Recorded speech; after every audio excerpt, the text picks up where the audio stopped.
కానీ నేను ఎప్పుడు ఎరగను. అటువంటి ఆయన ఎదురుగుండా శంకర్లు ఉండేవారు. ఏమిటి ఆ పులిబొమ్మ ఏమిటి, ఆ చర్మం ఏమిటి, ఆయన ఏమిటి, ఆ కళ్ళు ఏమిటి, ఎంత బాగుంటారో, ఎవరైనా ఎక్కడుంటారు ఈయన అనిపించేది. మా పెద్దనాన్నగారిని ఓసారి అడిగా, ఎవరండి పెద్దనాన్నగారండి ఆయన అన్నాను. అంటే ఆయన అన్నారు, ఆయన ఎవరో చెప్పాలి అంటే ఆయనే చెప్పాలి, నువ్వు ఆయన్ని చూస్తూ ఉండు చాలన్నారు. ఆయన్నే చూస్తూ ఉండేవాడిని. బహుశా ఆ పుణ్యమే శంకరాచార్యుల వారి గురించి చెప్పగలిగిన అదృష్టాన్ని నాకు కట్టబెట్టింది. దక్షిణామూర్తి కూడా అంతే.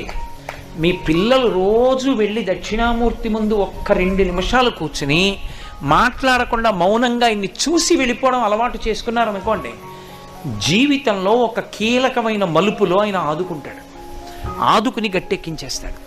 దక్షిణామూర్తి శైవాగమంలో ఇక అటువంటి